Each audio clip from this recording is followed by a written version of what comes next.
Can everybody please sit down? We will now move to the next submission, which is an oral presentation from Mr. Andrew Cash, MP for Davenport, as outlined in CMD 13M51.47. Mr. Cash, the floor is yours.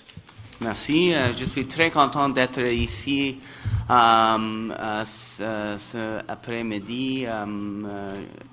Les enjeux qui nous parlons, il est très important de les gens qui habitent dans ma circonscription, les gens qui habitent près de cette facility.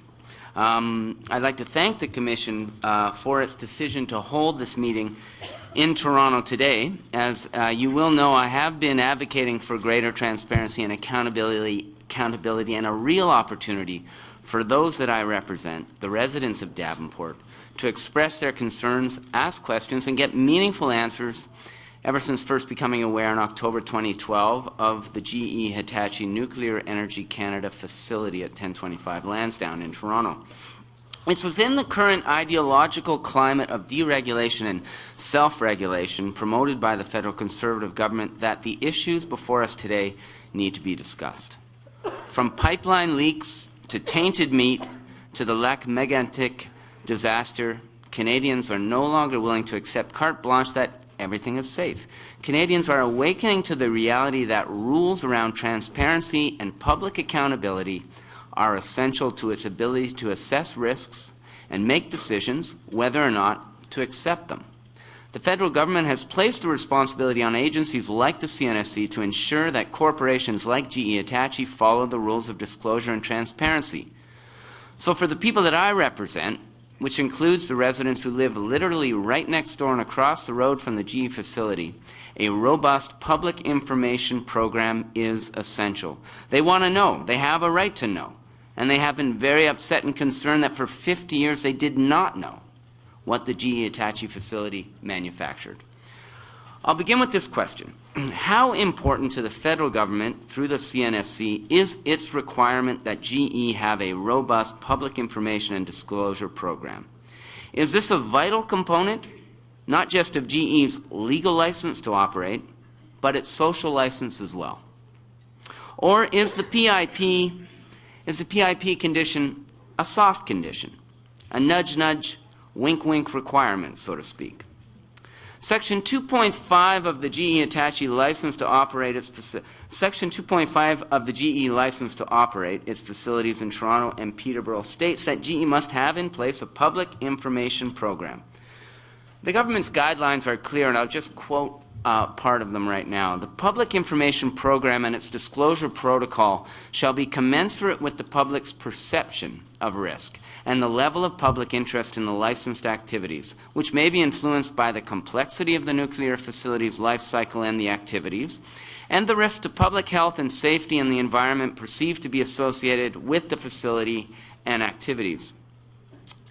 Of course, it would be hard to assess the public's perception of risk or the public's level of interest in the activities of the factory if the public didn't know what those activities were in the first place.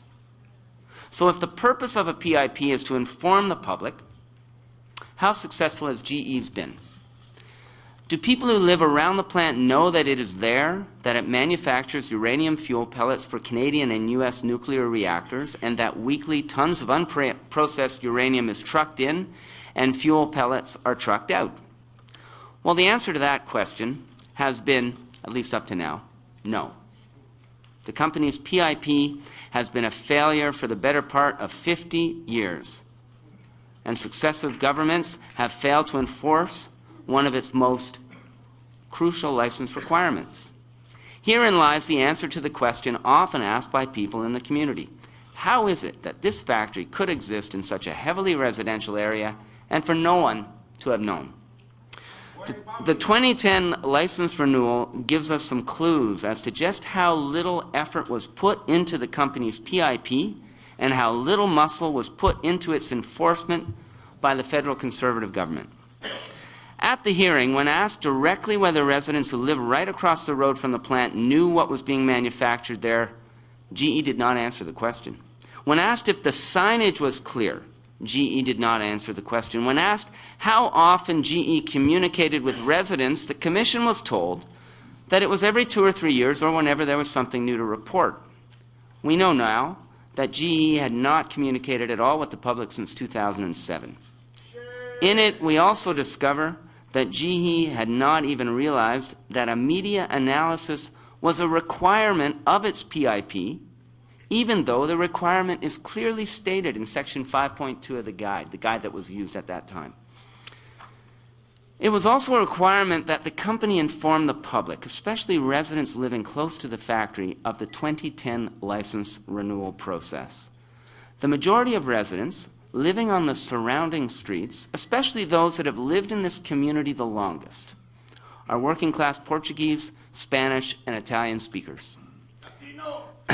There are dozens of local media outlets catering to these communities in their respective languages. However, GE placed a small ad in Toronto's francophone newspaper, L'Express de Toronto, the Wind Speakers page of the Aboriginal Multimedia Society website, and on page B3 of the business section of the Toronto Star for one day. No doubt that Toronto, being Canada's largest city, there is a large francophone community, there is a large Aboriginal population, and of course there is a business class. But if the purpose was to inform local residents, this communication strategy was a failure. If the purpose was simply to fulfill the bare minimum requirement to keep things quiet, then the strategy worked wonders. I make no assumption here what the intent was, but we do know what the result was, because only one person from Toronto deputed at that 2010 renewal hearing. All of this raises questions about how the federal government verifies the veracity of reports it gets from the facilities it regulates. Again, how important to the government is its requirement that facilities like the one in Toronto pursue a comprehensive information program, public information program? For the people of Davenport, the people I represent, this requirement is crucial. This requirement is crucial whether the constituent is pro-nuclear, anti-nuclear, or somewhere in between. So today, what has changed? Well, it's important to note that there have been some improvements. And I think that we in our community can take some measure of credit for that. Ontario's Ministry of the Environment conducted a soil sample test in the neighborhood. Workers in the plant have pursued further health and safety audits. CNSC updated its own regulations, and in turn GE released a new and more extensive PIP. These are all positive developments which in large measure were the result of pressure from this community. But unfortunately, the main issue persists. Too many people still don't know what this factory does. GE's new PIP is simply not adequate. While its target audience has increased to include many important community organizations, it only includes residents on one street, on Brandon. This factory is literally surrounded by residential streets, houses, low-rise townhomes, low-income high-rises, and soon a huge development of new towers, townhouses, and mixed-use units, which will house over 4,000, well over 4,000 new residents. None are named as target audiences. And despite the increased public interest in this plant, there is still not adequate signage making it clear that this is a nuclear facility, and I do take issue to a testimony I heard earlier to the contrary. There is a small sign at an underpass on Lansdowne that denotes that this is a nuclear facility, but the main sign, the sign that is the sign that's visible to the community, there's no such marking. While as the Member of Parliament for the area, I'm also listed as a primary target audience, other than one electronic flyer, I have had very little interaction with GE outside of initiatives our office has undertaken. It's also concerning to note that in Section 5.1 of the new PIP under the heading Program Activities, it states that GE will make requests for annual meetings with local municipal councillors to review the PIP. What was the rationale to exclude in this consultation the MP and the MPP, especially given that this is a federally regulated facility. Finally, the Commission asked GE during its 2010 license renewal if it had considered an option to relocate both plants to a location outside of residential areas. Representatives of GE responded that they had not considered relocating the plants, which had been already located within industrial areas for the last 120 years. One is hard-pressed to recognize this part of Toronto as industrial any longer. This is one of Toronto's fastest-growing neighborhoods with, as I've already mentioned, rapidly increasing density. Indeed, there is no other facility like this in any other urban area of the country. It's no wonder people in Davenport, neighbors of the GE plant, ask if this facility should really be operating in the heart of the city. If, for the last 50 years, GE has not been able to keep up with the demands of its public information program and the government has stood idly by, how will it succeed with thousands more people continuing to move in? Will the government have the capacity, the will, or the regulatory muscle to enforce the terms of this license? If it doesn't, how does it and the company expect to receive the social license from the residents of this community going forward? I know I've asked many questions this afternoon, but after 50 years of silence, our community deserves some answers. It's up to the federal government, through its agencies, to ensure that the rules are followed and that people are safe. Our community, neighbors of the GE facility, need to be fully aware of the risks so they can decide whether or not they want to accept them. After 50 years of silence, our community deserves nothing less. Thank you. Thank you. I'd like to open the floor for questions. Who wants to go first? Dr. McDill?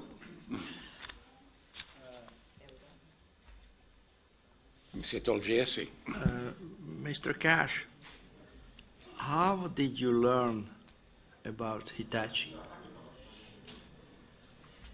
Thanks for the question. I learned about the company the way everybody else did, from an initial article in the Toronto Star, I believe, in roughly October 2012.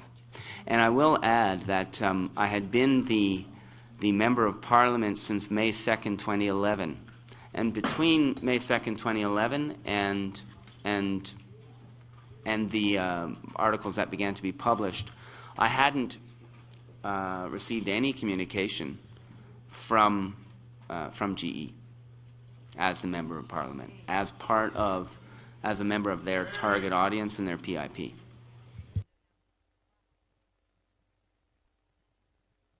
Is there any other manufacturing or enterprise, whatever is doing in this area? In your because this is your constituency.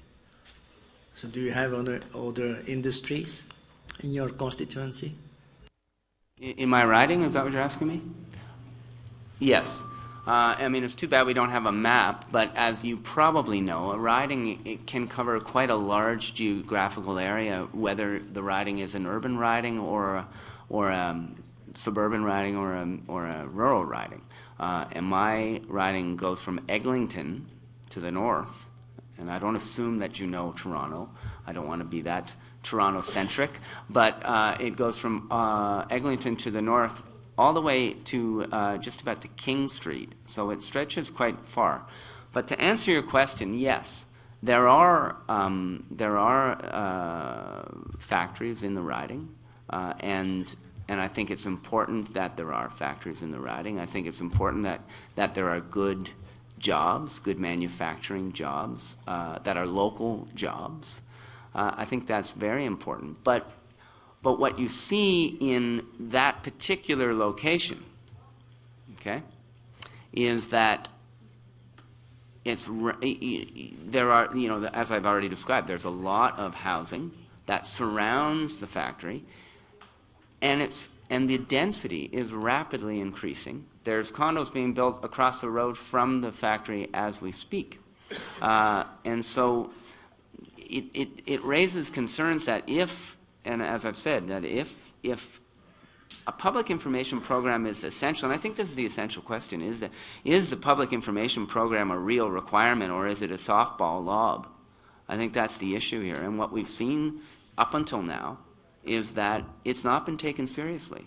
If the company did not even know that there was a requirement to maintain a media analysis, it suggests that they weren't even actually looking at the requirements that were in the guide.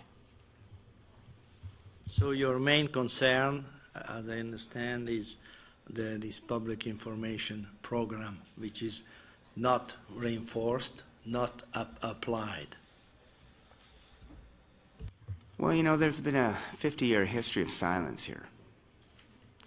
It's not as simple as just saying that the public information program needs to be updated, because we've seen that the public information program has been updated and it has been improved, but it's not nearly adequate for the situation. Anybody else? Dr. McKieran? So, Mr. Cash, again, thank you for presenting. We heard earlier that about 15 years ago there were a series of attendances at the plant of concerned citizens who had known about this. So we've heard intermittently that people have known going back over those 50 years. And whilst how would that group who were involved locally, they said, not have made it more broadly known throughout the community? Well, I find this this particular tack interesting and perhaps slightly misleading, because I don't know. I don't think anyone knows who this community organization was. I haven't met anybody that was in that group. Perhaps they moved away. Perhaps who knows?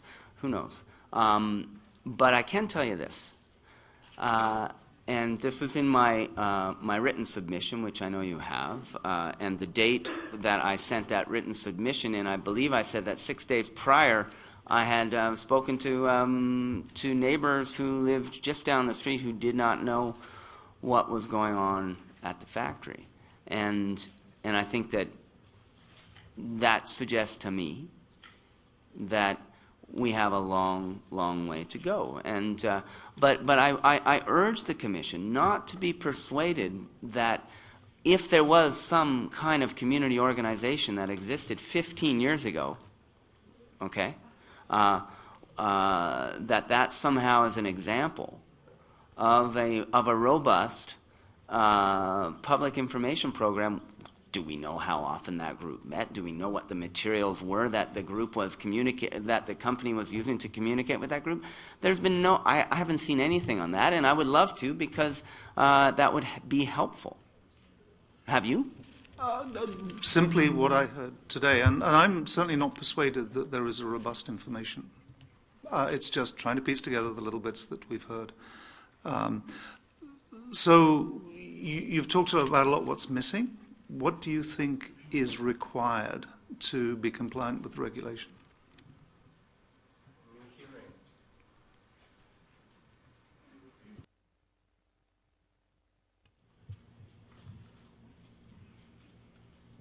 Well, I'm not convinced that the regulations are tight enough,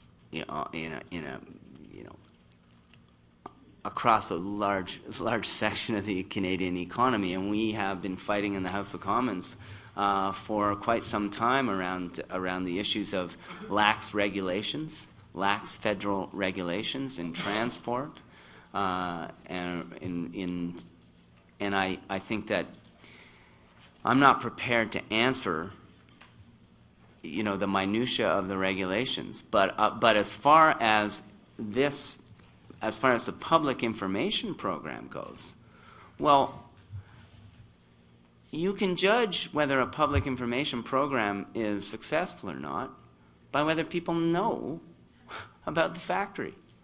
and people don't know about it. And I can tell you that it takes a lot more than an updated website and, you know, some communication pieces, which, as you know, because you've had the presentations, haven't mentioned, haven't mentioned that this is a nuclear facility. Can I jump on this one? Okay, I think it's been accepted, I think, by the regulator and by GE that the PIP was less than stellar. But what I am trying to understand is, at your behest, there has been a new measurement, environmental measurement by MOE, as you mentioned. The Toronto Board of Health gave it a clean bill of health, and so did the CNSC staff. So from the safety perspective, do you have any concern? And just, you know, what are you suggesting be done now moving forward? Mm-hmm. Well, you know, if you put 3 scientists in this room and ask them if the thing is safe, you're going to get 3 different answers, right? So you know as well as I do that the science is not conclusive on all of this. I am happy to hear, and I support I'm happy to see the support from Toronto Public Health on the results of the test. I think that's important, and I think for the community, it's very important. I'm here to represent my community in this issue. What my community wants to see right now is a robust public information program that takes into account the fact that it's been that this factory has been for 50 years flying under the radar. So what do we want to see? We want to know. I'd like to know whether the Commission takes this requirement seriously, and if it does, where has it been for the last 50 years? If the government takes this requirement seriously, where has the government been over the last 50 years? Now, sure, people are saying, well, you know, everything's safe there. But we know from tainted meat to Lac-Mégantic and others that things are always safe until they're not safe. And we need to be safe. We need to be sure. This is operating right in the heart of the city of Toronto, in one of the most, one of the neighborhoods that is developing the fastest, and neighbors, and again, neighbors who are residents who are both pro-nuclear and anti-nuclear are very concerned about whether this should be there. Okay, thank you. Ms. Vershi. So I'm going to belabor this PIP some more, because I think everyone in this room agrees that transparency is important, that you need to have a social license as well to operate this. So looking forward, what would you, based on what you've heard from your constituents, recommend that GE and CNSC do to make this PIP more robust?